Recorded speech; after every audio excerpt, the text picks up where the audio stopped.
Welcome to the Spooky Scary Show. We are two friends in two different states who discuss all things spooky, scary, and just downright strange. We read news stories every week.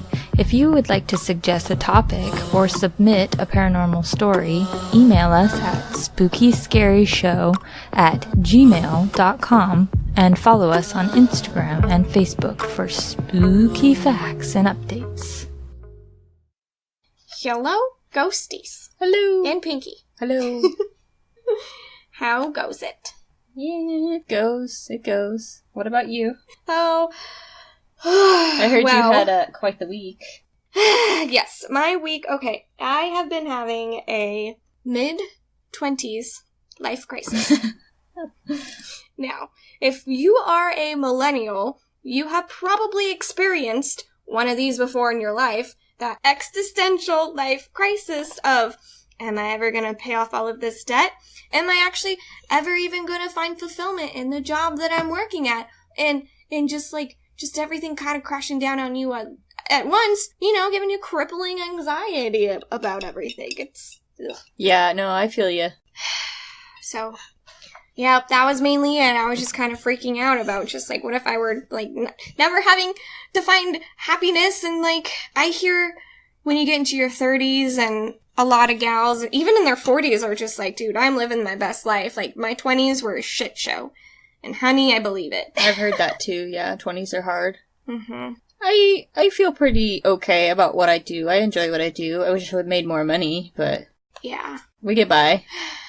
Definitely. And, I like what I do because I have some coworkers who listen to this podcast. So, Angela, I love my job. Ugh. But, just some ways it's just stress on top of stress, and you're just questioning everything. And for me, I'm just I just don't even want to be in Arizona anymore. I want to go to Washington. Yeah.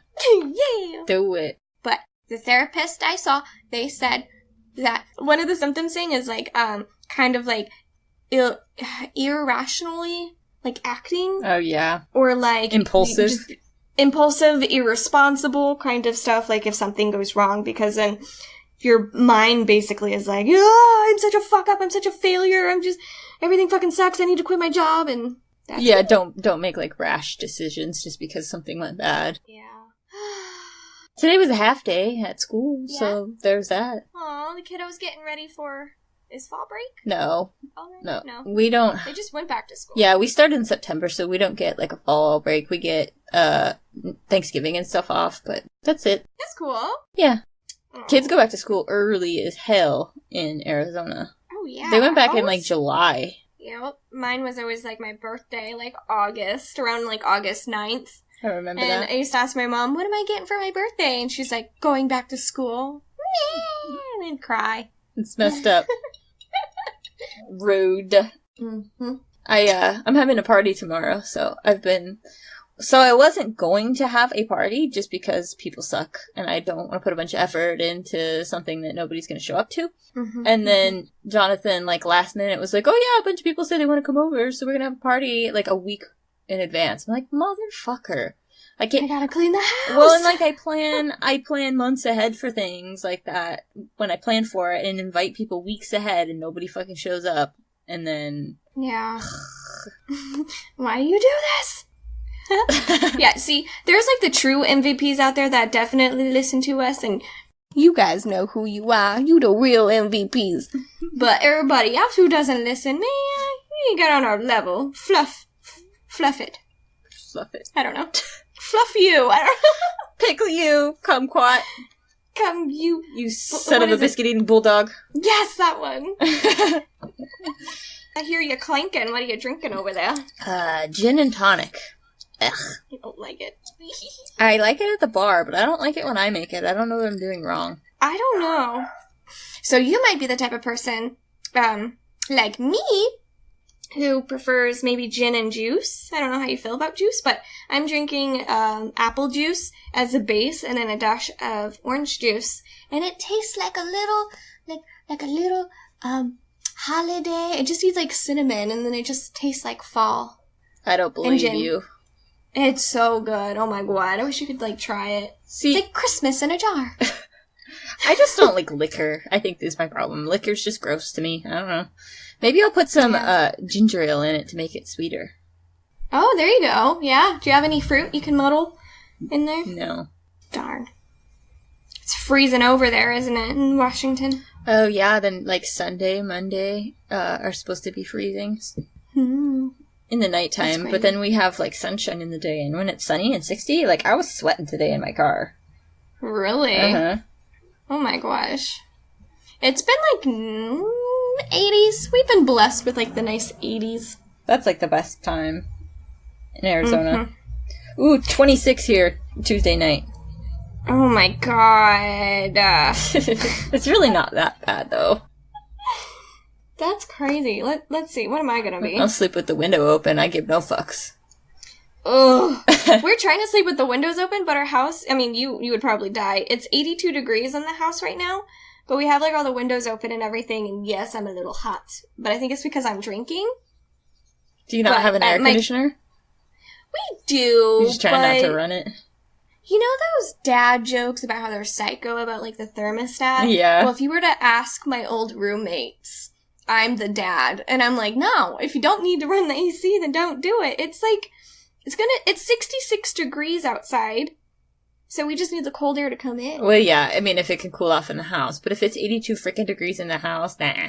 It's different in Arizona, too, because, like, the pavement and everything holds heat, and it gets, like, hot in your house late at night. Like, something with the, I don't know, holding the heat there. Yeah, it definitely, like, traps it in. Like, it'll be, like, nighttime, you'll walk past, like, obviously, like, concrete or brick, and you could still, like, feel the heat, like, radiating off of it, and you're like, god damn. And it's, like, warmer in the city than it is, like, in Apache Junction in the country. Yeah. It's like that here, too. It'll be all nice and warm in Chehalis, where I work, and then I drive to my house, and it's freaking freezing out here. Yeah, middle of nowhere. Yeah. Or even, like, from my house to my mother-in-law's house, she's all, like, in the woods, in trees, and it's freezing when there's no sun. Oh, wow. Yeah. That's true, because she's probably covered by, like, a whole head of, like, trees, like, serial killer status. Oh, my god. I don't know about that. Oh. So, I know I texted you this, but I wanted to tell you. So, I was watching a true crime story about a murder that took place in Winlock. No, Chehalis. And, oh, yeah, Chehalis. By the Yardbird. And the guy, it was really sad. I think you want to do the story, so I'm not going to get into details. But the guy was basically the murderers escaped to Canada. Not escaped, but they left to Canada. Mm-hmm. And, like, the grandson, he grew up, and he's, like, all, like, tough and rugged. He's like, oh, I drove up to Canada. I found out where they were staying. I got a hotel, and I was going to kill them. And I was like, damn, son. Got him. And then, got him. And then he's like, that morning, I was going to kill him. And then my dad called. And then it cuts to the dad. And he's like, I called my son, and I was like, boy, I know what you're doing up there, and you don't need to be carrying that burden. So then he came home. You should do professional reenactments. Oh my god. And you think? Do I sound tough? Super.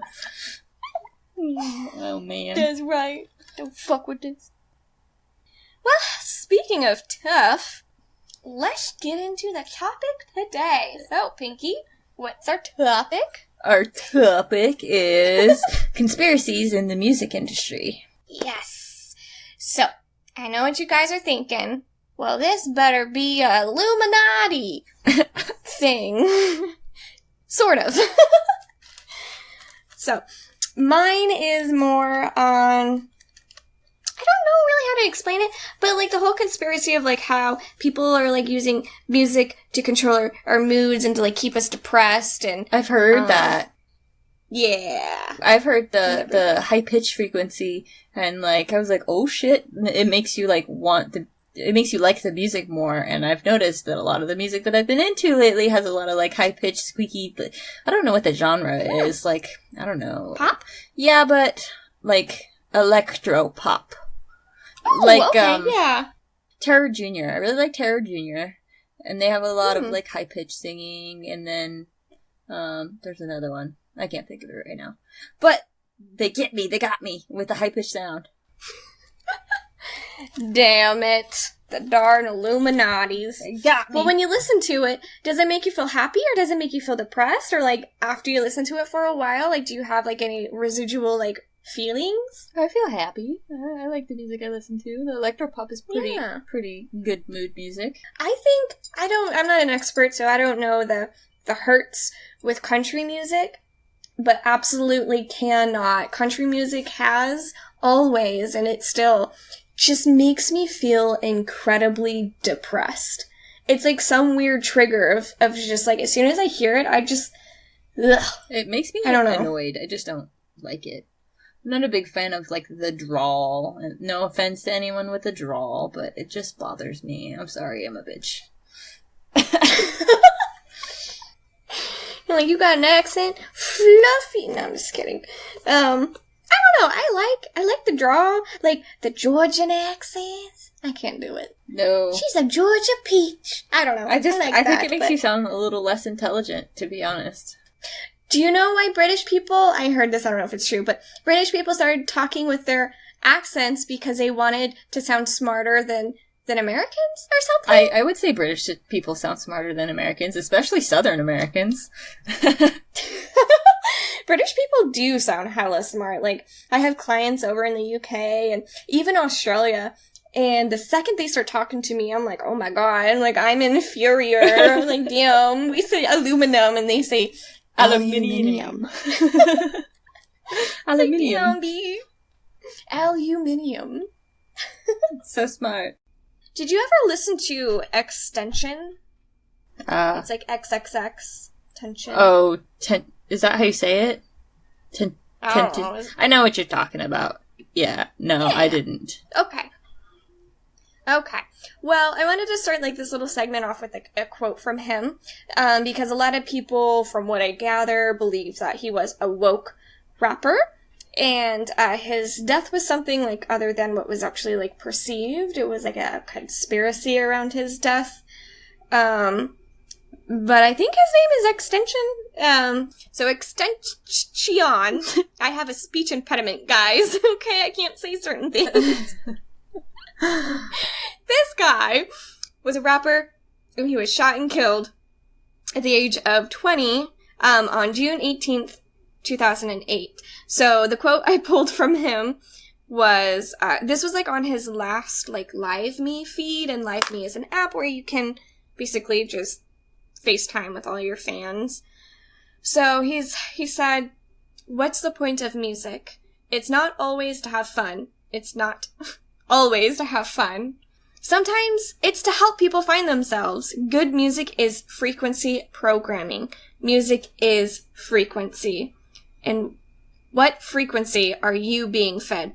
So, obviously, I didn't read it like him. He was a lot more intense with it, of like, kind of like, people need to like wake up. Mm-hmm. And from what I gather, there was like a lot of like conspiracy around him, like just being woke, and then that's why he was killed. I don't know.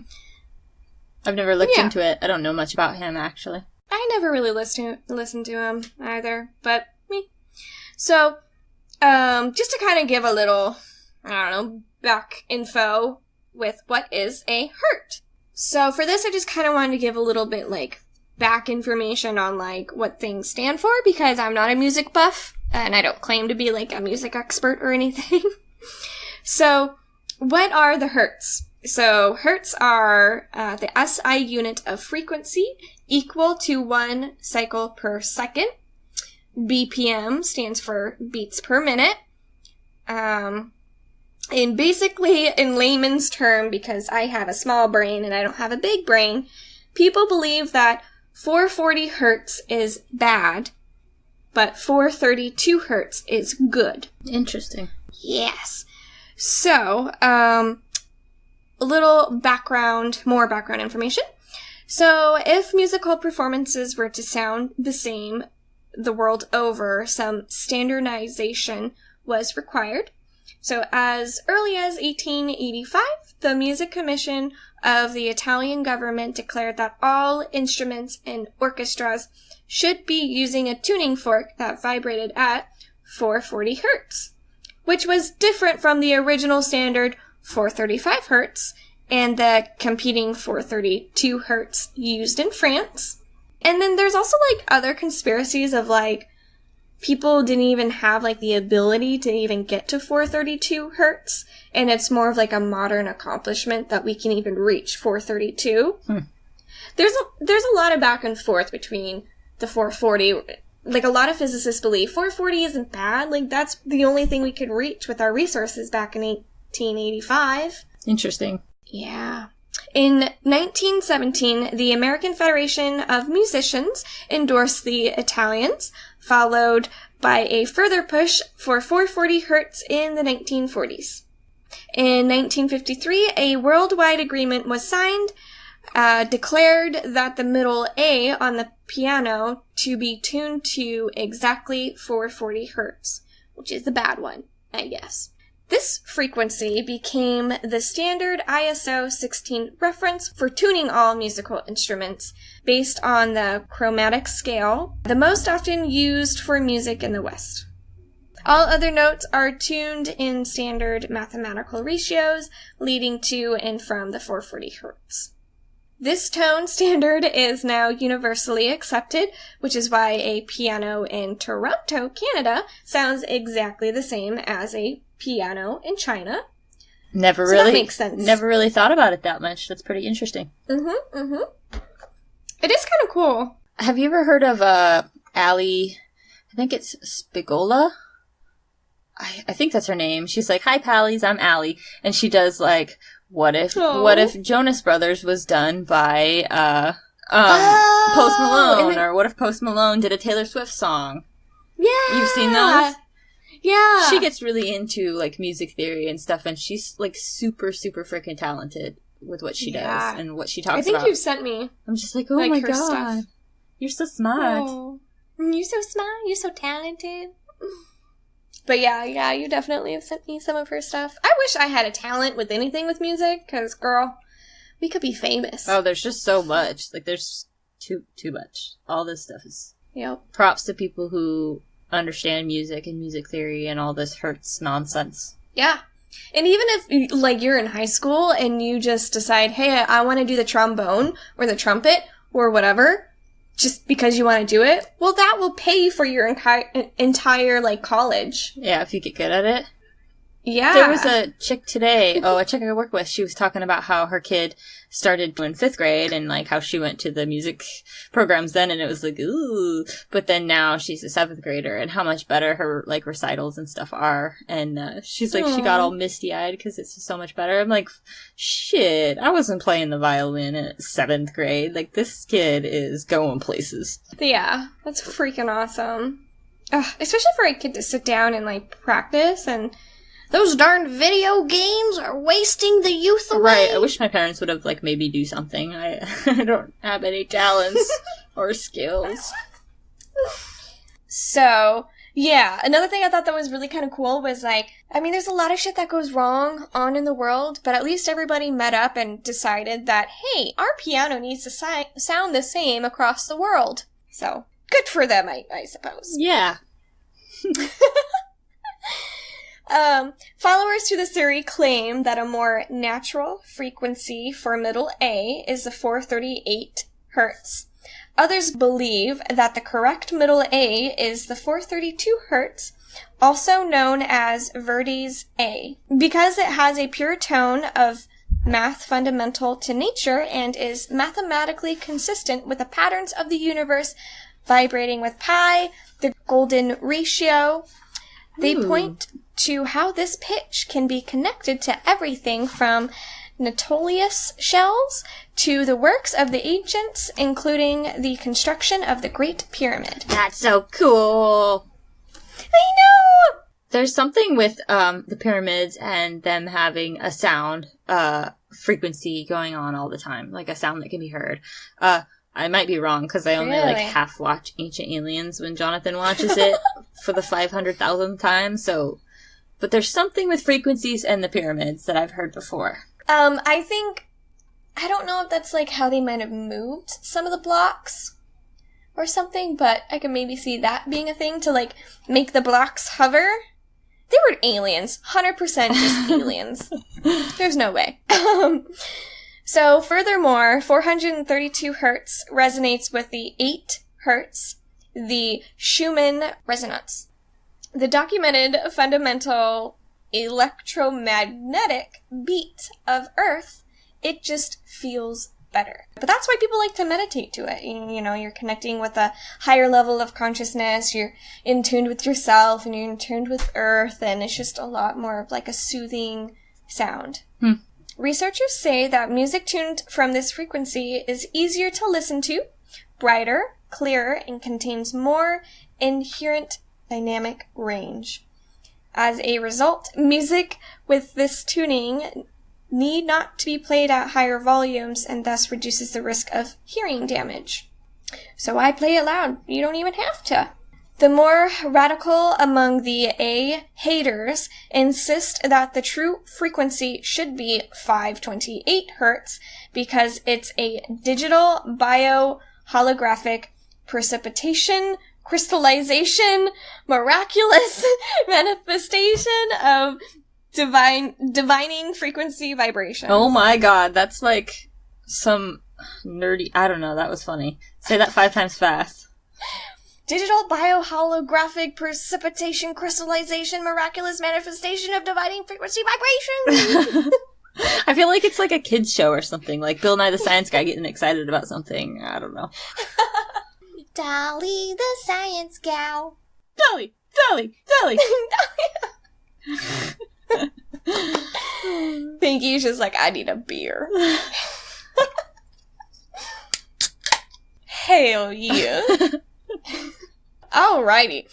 So here is where the conspiracy comes in. There is allegedly something sinister and evil about the 440 hertz. It is said that the Rockefeller Foundation had an interest in making sure the United States adopted the 440 hertz standard in 1935 as part of a war on consciousness, leading to a musical cult control. Without going too far down this rat hole, this theory says that tuning all music to 440 hertz turns it into a military weapon. Hence, those people who froze to death and bit off their own tongues. Oh yeah! It's a vortex. It's a vortex. Maybe there's like a theory that the government was like just posted, just like maybe like testing them with like different like music sound waves, and maybe it just drove them crazy, or it was just hypothermia. I don't know. I got this quote from one of the many online articles on the subject. The monopolization of the music industry features this imposed frequency that is herding populations into greater aggression, psychological agitation, and emotional distress, predisposing people to physical illness and financial impositions, profiting the agents, agencies, and companies engaged in the monopoly. It is said that propaganda minister Joseph Goebbels insisted that on 440 hertz tuning in Germany because he believed it made people think and feel in a specific ways, making them a prisoner of a certain consciousness. So this is where like the Nazis came into play and was like, oh, I'm going to test this on people and see what happens. Yikes. Nazis just don't give a fuck. Yup. And this blurb says, and if you're trying to mobilize a population for her, I'm assuming that's a Nazi thing, that's exactly what you would want, right? Sure. There's more from the tinfoil headphones crowd, and I quote, "The powers that be are successfully lowering the vibrations of not only the young generation, but the rest of us as well. These destructive frequencies entrain the thoughts towards disruption, disharmony, and disunity. Additionally, they also stimulate the controlling organ of the body, the brain, into disharmonious resonance, which ultimately creates disease and war." I don't feel like that's a tinfoil hat statement. I agree. Have you ever seen the movie Josie and the Pussycats? It's been a long time. The live action one? I couldn't tell you. I know I've seen it, but I couldn't tell you a thing about it. It's like this big company, like, picks out these dumb girls who have this little band, and they make them, like, super mega stars, and they put all this, like, subliminal messaging in the music and, like, make her hate her friends, and then they're, like, making all the teens, like, buy clothes, and, like, pink is the new black. Oh my god. Was that on Disney? No. Because I think Lizzie McGuire and, like, the girl from That's So Raven, they were, like, their own, like, little pop stars. And in their music, it was, like, doing, like, the same subliminal, like, messaging. I think it's like seals. A jab at that type of thing, but I think they made that illegal at some point, because they used to do that in, like, the movie theaters back in the day. They would, like, flash you images of Coke and, like, Pepsi and, like, get you to want to buy things, but I think they made it so you can't do that, but I don't know. I hear commercials still do that, though. Like, if you, like, slow down commercials, like, it should, like... Well... That shit's freaky. Yeah, I don't know. I mean, if you know you're watching an ad and you know that the ad is telling you to buy something, that's one thing, but if you're watching a movie and it's, like, super high flash, I don't know. Like, it's in something that you don't know, you're being persuaded. I don't know. Yeah, they're, like, mind molesting. Yeah, it's very violating. Stop it. Yes. Stop. Anyway... This is where it gets really cool. So songs turn to 440 hertz work on the third eye chakra, the thinking, while 432 hertz stimulates the heart chakra, or feeling. Therefore, 432 hertz music increases the spiritual development of the listener, and it may even have healing properties. Woot, woot, woot. So a little kind of backstory on this a little bit. So Charlie, I talk about him all the time. He actually suffers from anxiety. And he listens to this as well, to help calm him down. I know there's, like, multiple apps you can download as well. But he actually inspired me to do this story, because my coworker, I won't say her name, but she also suffers from real bad anxiety. Like, every day, it's just a struggle just to be here, let alone whatever. So, Charlie sent me, like, this long text explaining the differences about the Hertz music and to send it her way. And long story short, like, we've been, like, listening to that in our office, like, on the speakers, like, all week. And she's like, dude, this literally does help, like, so much with her anxiety. It's awesome. And everything. I'm like, ooh. So... Good job, Bubba. Whoop, whoop. Okay. So there are numerous organizations advocating for the universal switch to 432 hertz, but that would involve upsetting worldwide standards, not to mention the construction and retuning of millions of musical instruments. Oh, God. Nice idea, but it ain't gonna happen, my fellow hippies. I'm so sorry. We put on, relaxing dog music for our dog when we go to... Yes! We do dog TV too! Yeah, that's supposed works. to be in, like, a specific frequency. The asshole still eats our house, so... Apparently he's just really relaxed while he destroys our shit. Well, he's a hippo, so... Yeah. He's a douche canoe is what he is. So now, after that kind of like background psych information, kind of whatever you want to call it, I will be getting into how retailers use music to benefit themselves. Which, Hollister, gross. Oh, so because bad. You die of the perfume and then like the music And it's dark. It's like, where am I? A haunted panic house? attack. God. I'm so scared. It's like my middle school nightmare. Literally. I'm back in 6th grade all over again, damn it. $60 for a pair of jeans.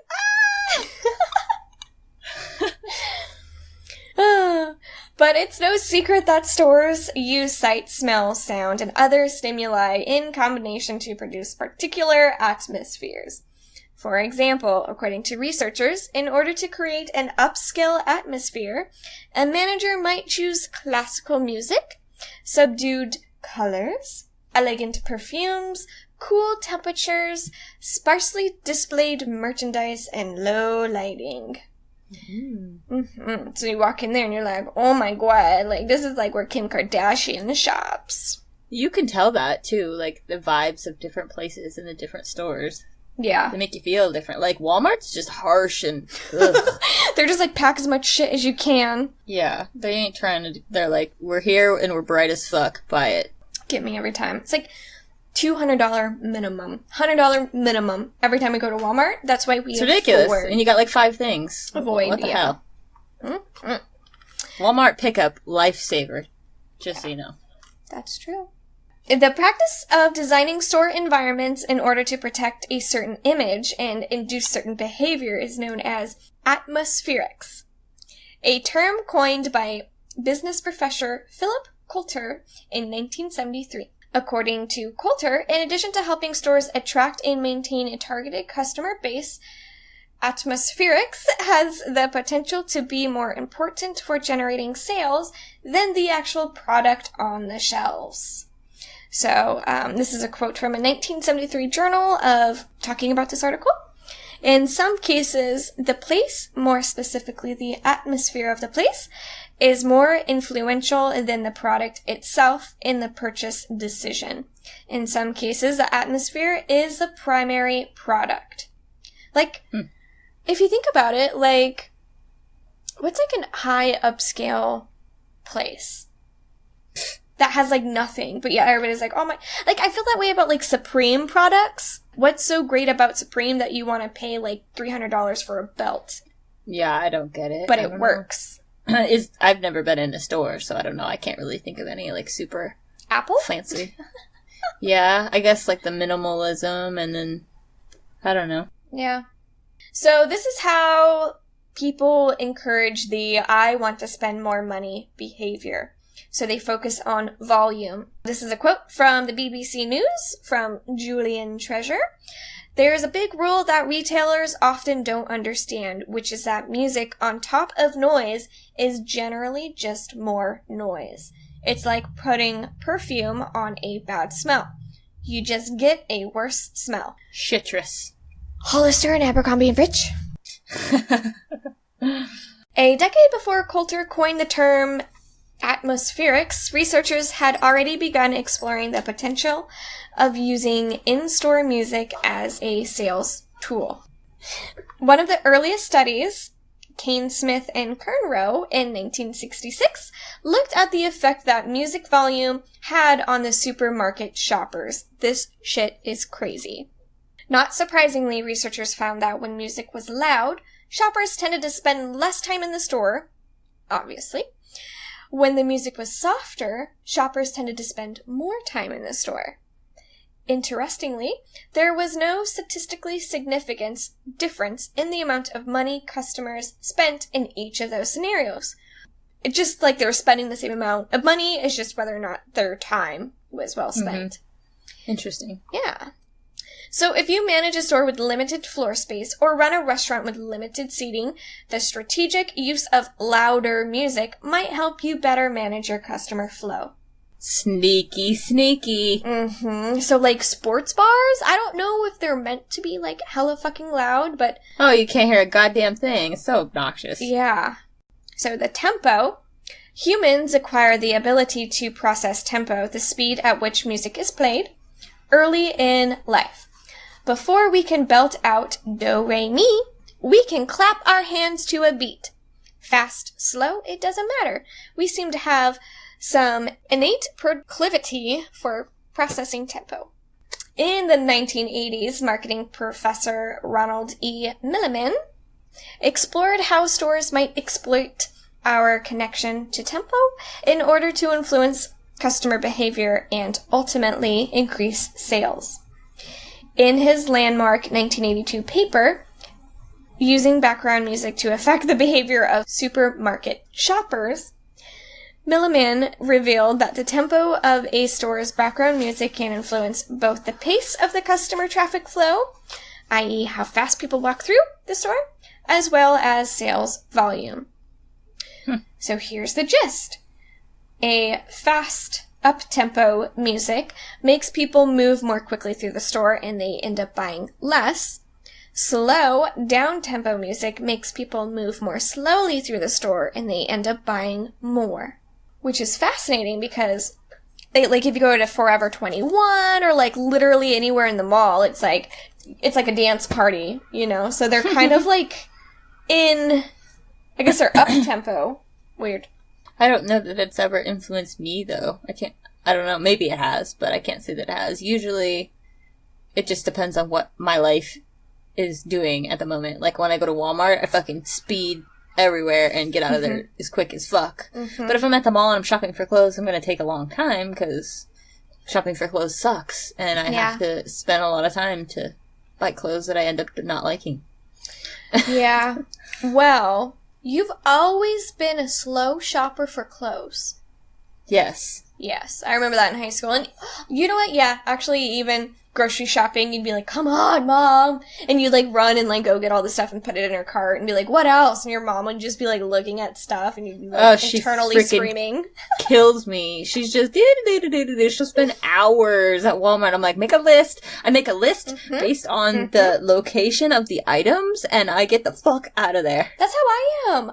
I hate grocery shopping. I don't know what it is. It just gives me anxiety, like, every time I'm in there. But, like, Charlie, like, that's his thing. He'll spend 5 minutes in the peanut butter aisle alone, just contemplating life's mysteries and the differences between the peanut butters. And I'm, like, dying. I'm like, can we go? There's too many people, and I hate my life. Yeah, I feel you. So, back to our segment. Slower music leads to slower shopper, which in turns leads to shoppers having more time to discover and interact with more products. In Milliman's supermarket study, he found that on average, sales volume was 38% higher on the days when stores played slow background music. So the mode, songs written in major keys, for example, Hanson's A major, generally sounded happier and more positive than songs written in minor keys. Example, Led Zeppelin's Stairway to Heaven, A minor. A 2011 study from, I cannot say this German name, found that you can fine-tune the background music of a store and optimize it for increased sales by paying attention to the modes of the song you're playing in addition to the tempos. So the best tempo/mode combination for boosting sales at a supermarket, down tempo and minor. In other words, people buy more when there's a slow, sad song playing in the background. In fact, the slow, sad song playlist averaged 12% higher sales than the fast, sad song playlist, which goes back up to the BPMs, I think, and that's kind of fluffed up because if I'm depressed, you bet your sweet little tush I'm gonna buy extra ice cream. Right? Taking advantage. And so this 2011 research validated Milliman's earlier work showing down-tempo tracks led to higher sales volume, also qualified it. It wasn't just the tempo. The mode played a role as customers didn't buy as much as when the music was down-tempo and major, example, slow and happy. This indicates that there has to be something about that down-tempo minor combination that makes people want to spend. So basically, sadness equals sales. Messed up. So fluffed up. Ice cream sales. Ice cream and brownies and comfort food, stuffing. Alrighty, so the last one is genre. So I got this quote from Journal of Marketing from Gordon Brenner. Music is not simply a generic sonic mass, but rather a complex chemistry of controllable elements. All of the supermarket studies researchers have conducted over the past years have increased our understanding of how shoppers respond to different volumes, tempos, and modes of background music. But as many of those researchers have also pointed out, not all of their findings are widely applicable. What works in one store might not work in another. What works in a supermarket might not work in your luxury kitten tuxedo boutique. So, at the end of the day, the genre of music you play might end up trumping all of those quantifiable characteristics we have been covering. A 1993 study pitted classical music against top 40, aka pop, music in a wine shop. Turns out, when classical music was played in the background, shoppers bought more expensive wine than the pop music that was playing. I mean, that makes sense.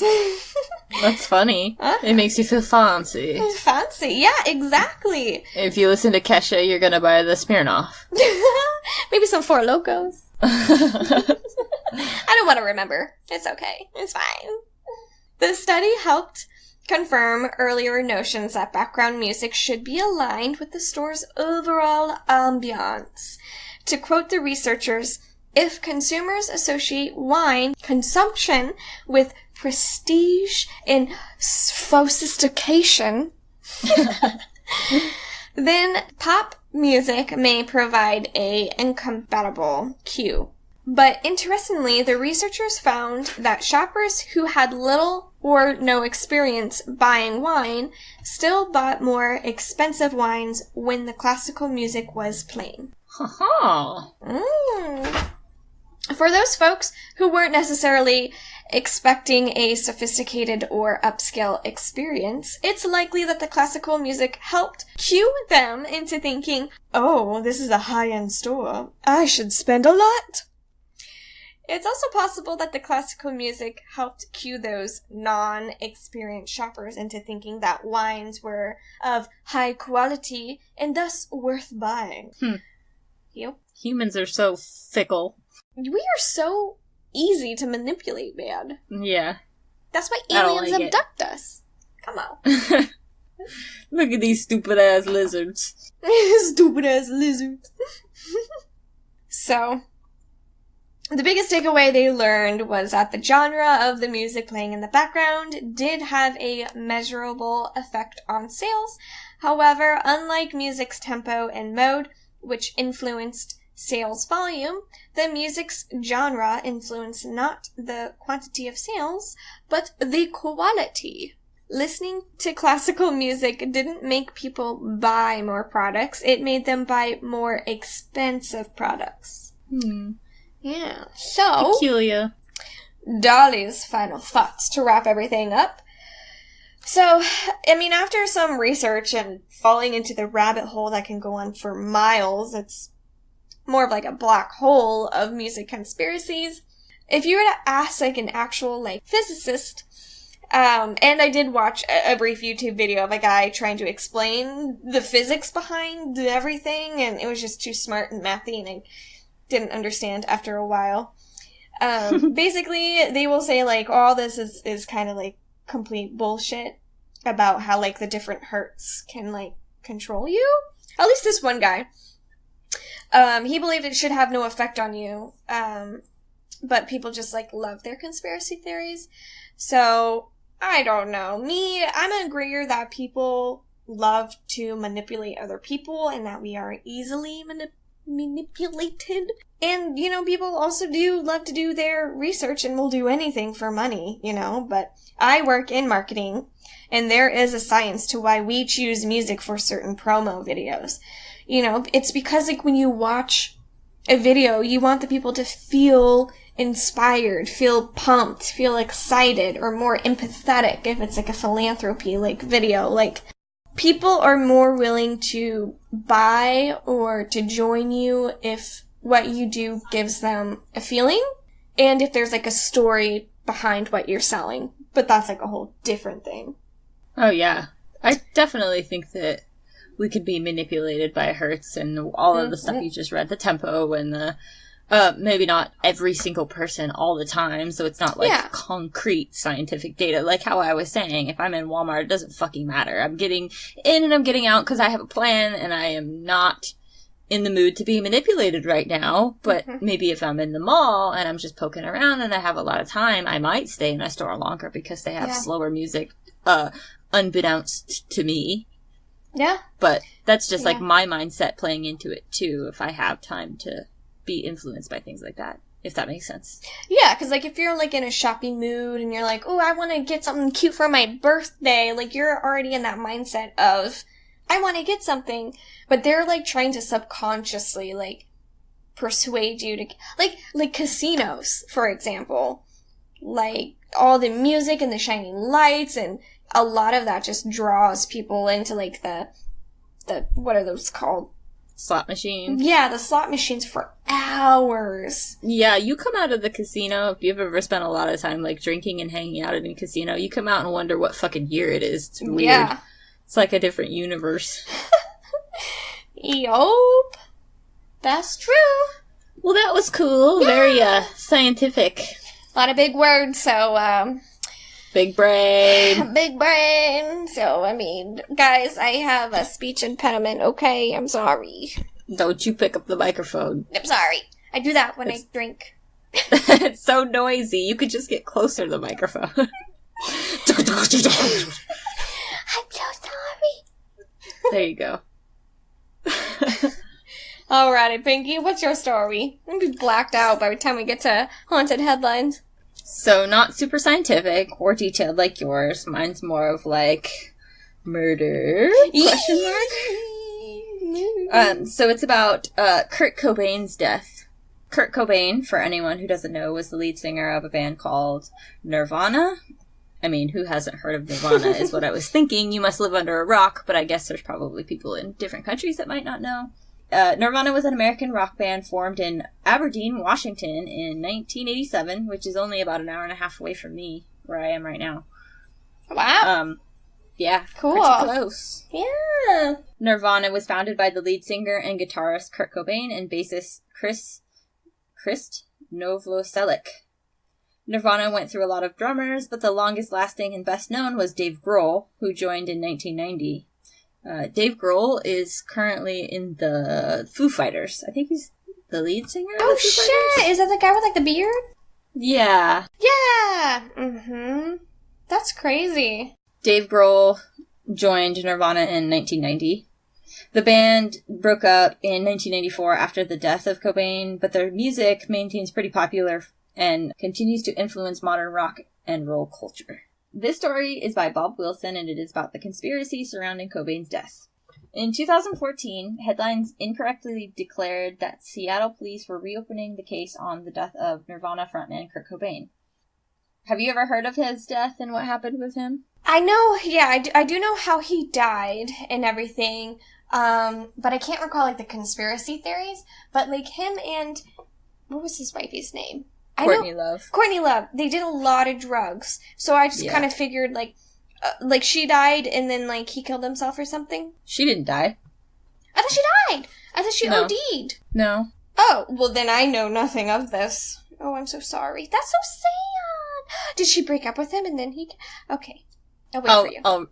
I'll read it. Cobain was found dead at his home on April 8th, 1994, 3 days after he expired in what is ruled as a suicide. Workman Gary Smith spotted the corpse in the greenhouse on Cobain's property through a window as he was installing security lighting. 4 rolls of film which police had taken at the time of Cobain's death had been left undeveloped and had sat in evidence. With the 20th anniversary of the case approaching, police decided to develop the film. Seattle detective Mike Syansky clarified the current status of the case to the press. It's a suicide. This case is closed. Ian Halperin and Max Wallace produced 2 books on the events surrounding Cobain's death. Who Killed Kurt Cobain and Love and Death, The Murder of Kurt Cobain. L4LM spoke with Ian Halperin. The only thing I suggest is a reopening of the case, stated Halperin.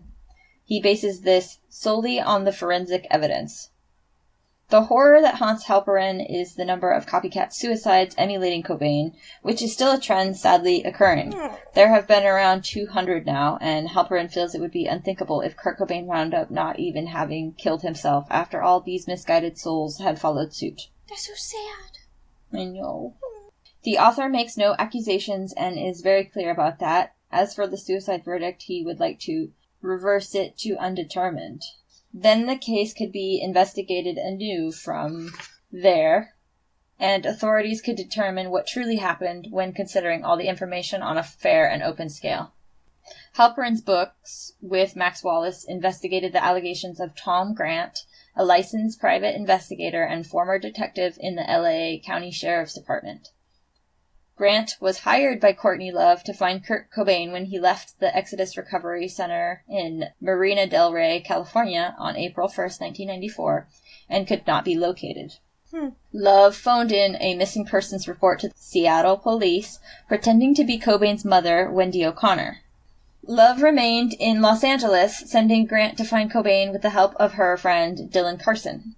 Love stated in O'Connor's name that Cobain was missing, suicidal, and in possession of a shotgun. Oh no. Grant later evaluated this call as being a diversion to paint Cobain as suicidal as he was being set up to be murdered. The impression left by Love's report would be that no less than the singer's mother felt that Cobain was a danger to himself and head the investigation toward a verdict of suicide.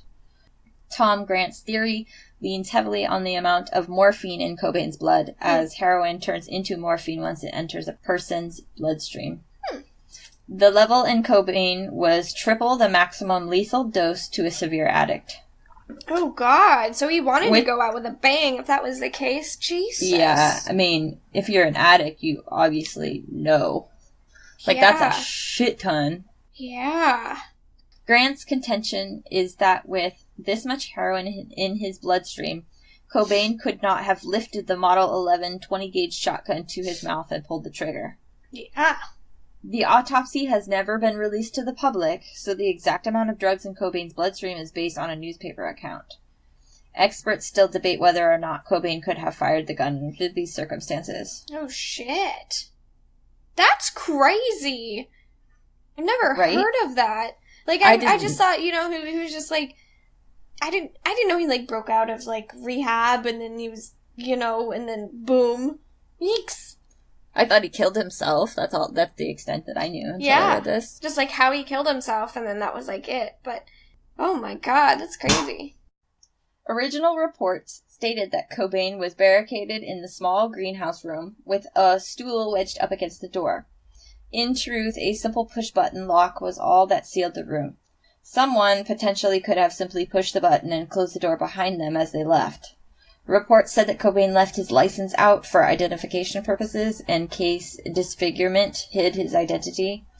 And in reality, a police officer had removed the license from the singer's wallet, which was then photographed in pictures taken at the scene.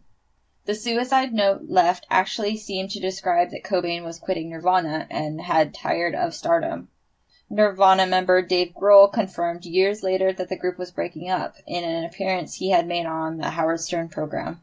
The size of the writing at the end of the note changed dramatically, and it was only there that Cobain seemed to say a permanent goodbye to his wife and young daughter. Tom Grant was also concerned that the gun, the shells, and the note all had no discernible fingerprints, and the note appeared to be, at least in key parts, a forgery. The gun was not checked for fingerprints by authorities until May 6 of 1994, a full month later. The note was only released because Tom Grant pretended to need glasses to read it when Courtney showed it to him, and he asked to run a copy off her fax machine. And for you guys listening, if you are interested in seeing the actual note, you could just type in Kurt Cobain's suicide note, and it'll come up in Google Images. Oh, yeah, that gets big. But, I mean, if he's really fucked up, as much as he's saying, like, how can he even write a note? And then, if he did, how can you blame him for, like, it getting so big at the end if he's, like, really fucked up? And yeah, I do that. I'll, like, start off writing something nicely and then get, like, I don't care and write all sloppy. Yeah. I don't know. He obviously crossed out a lot of shit, too. That's so sad. Her life will be so much happier without me. I love you, I love you. Yeah, I'm not exactly sure how I feel about this. It's kind of a sensitive topic, suicide, but I don't know, if there is murder involved, then and there is evidence for the murder, then it definitely needs to be looked into, I think. Yeah. So they completed the autopsy April 8th of 1994. This was the same day that Cobain's body was discovered. In a case full of unexpected twists and turns, the coroner was Dr. Nicholas Hartshorn. the producer of several Nirvana concerts who had personally known Cobain and Love. Critics allege that the case should have been investigated as a homicide and not initially begun with a conclusion of suicide as it moved forward. Hartshorn was later killed in a base jumping accident in Switzerland on August 6, 2002. Oh, shit. Damn. Yeah. Huh. Holy cow. Tom Grant went on the Tom Leykis radio program and stated bluntly that Courtney Love and Michael Callie DeWitt were involved in a conspiracy to kill Kurt Cobain. Love responded to Grant's allegations by offering him work on different cases, which he feels was a bribe. DeWitt was a friend to the couple and the nanny for the couple's daughter, Frances Bean Cobain. DeWitt was in the Cobain home when Cobain was missing, and had seen Kurt there as DeWitt lay in semi-sleep in bed. A note DeWitt left for Kurt to call Courtney is believed by Grant to have been staged. DeWitt was himself an active heroin user and former boyfriend of Courtney Love. Love later had DeWitt's father do extensive renovations to her home and got Callie a lucrative job with Geffen Records.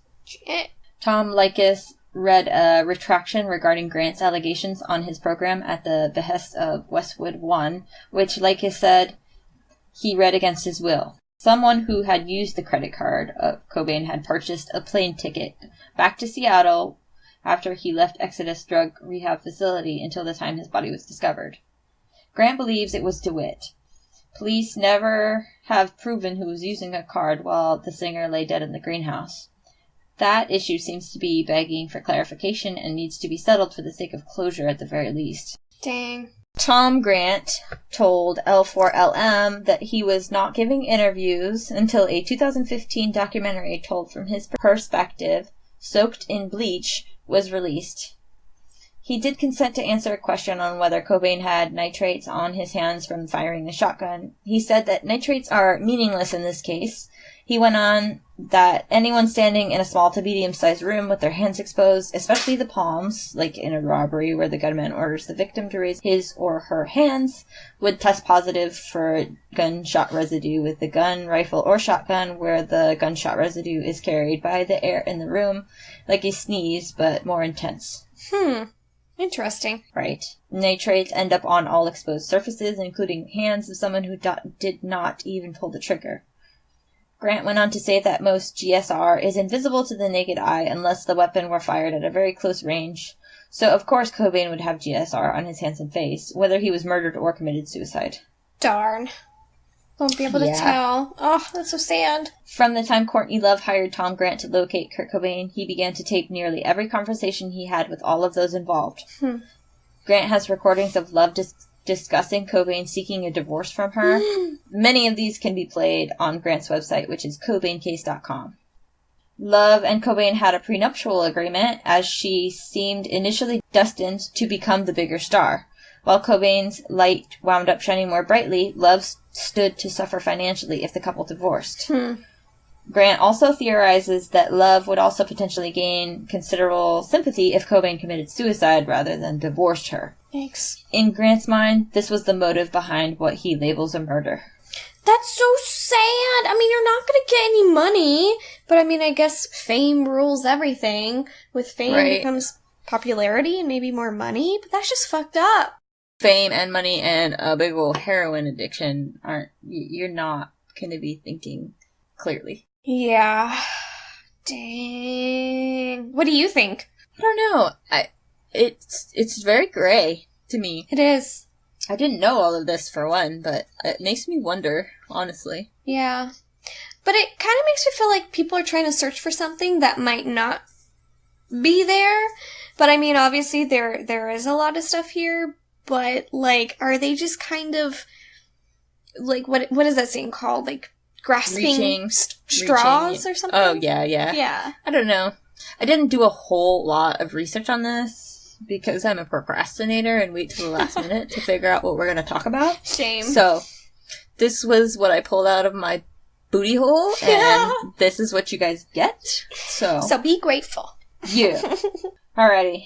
Cobain had overdosed on Rohypnol and champagne at the Excelsior Hotel in Rome on March 4th, 1994. Courtney Love told journalist Robert Hilburn of the Los Angeles Times that Cobain was in a coma for 20 hours and legally dead. Shit. Later, Love would claim that what was reported as an overdose was actually a suicide attempt, and she had burned the note. Love stated he had gobbled 50 tablets from her prescription. Dr. Oslavo Galeta treated Cobain, and then he told Halperin and Wallace that we can usually tell a suicide attempt, and this didn't look like one to me. This discrepancy in the accounts led Tom Grant and others to question if Love was using this amended story to build a false trail of a history of suicide to cover wrongdoing in the singer's death. Oh, shit. Tom Grant's account has him speaking to Cobain and Love's lawyer, Rosemary Carroll. Rosemary represented Kurt and Courtney and was the former wife of Jim Carroll of the Basketball Diaries fame. According to Grant, Cobain was intending to divorce Love, and Carroll urged him to investigate the circumstances of Cobain's death. Carroll also said that in Love's backpack she found samples of Love practicing someone's handwriting. This aroused suspicion due to the suicide note Cobain left, seeming to be more about retiring from music than permanently from life. Oh, God. The end of the note seemed to include an addition made at a later point, possibly written by a second person. Carroll also stated that Love wrote a memo for herself to get arrested, which she indeed did, while Grant was searching for her missing husband. What we wonder about is whether Courtney Love was seeking an alibi for herself in Los Angeles. When Carroll realized that Grant was taping the conversation while she expressed doubts over suicide, she uttered, "Oh shit." And she added that, it's just my theory, before hanging up.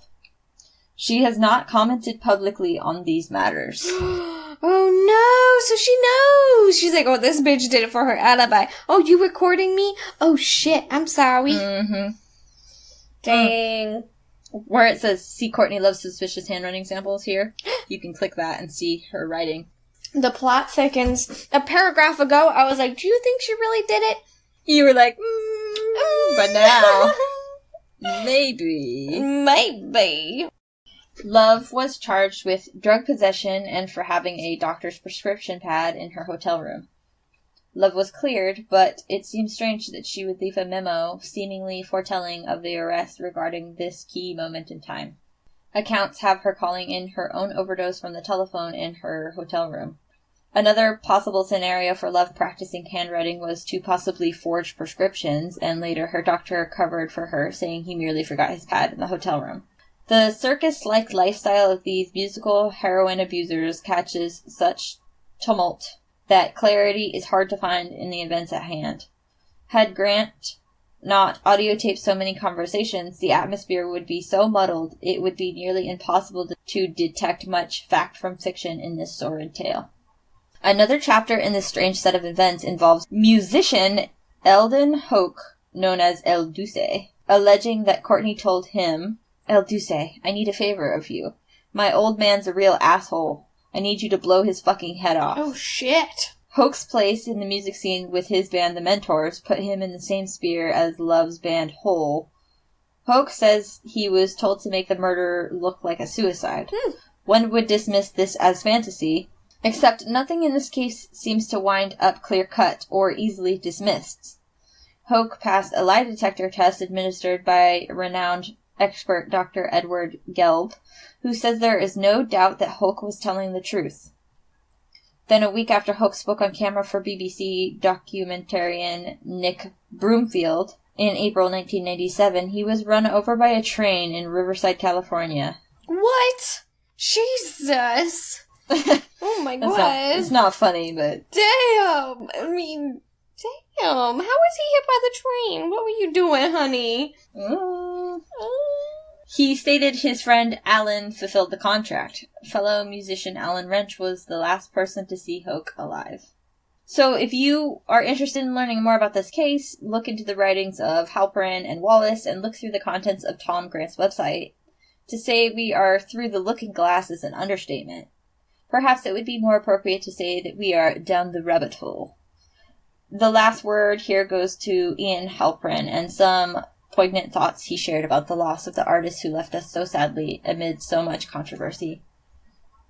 Kurt Cobain, the man, his music, and his legacy will never be replaced in pop culture. He is the last veritable music icon. 20 years after his death, new generations continue to be inspired by his incredible lyrics and unique voice. Unfortunately, he never got to see the treasure of his life grow up, his precious daughter, Frances Bean. The world is more empty without Kurt here. Imagine how much more music he could have given the world if he'd still be here. Rest in peace, Kurt. That's so sad. And it's like, I know. Like, death comes to those who are involved, or it's just like people just like ignore. Yeah, it's kind of crazy. It's kind of crazy that, like, I've never heard of that before, or never looked into it before.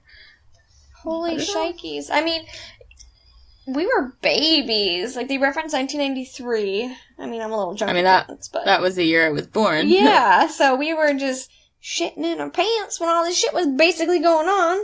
But still, like, I've listened to Nirvana so much, like, I don't listen to Nirvana because I've listened to it so much. You know, it's just... Yeah. I don't know. I've definitely, like, grown up with it and everything, so it is kind of crazy to, like, the other generations coming up and their interest in it, and we're like, oh my gosh, like, that's really cool. I mean, it just kind of goes to show you, like, how much music really does, like, connect everybody, and it just... Yeah. With him, it's just really sad that, I mean, his music...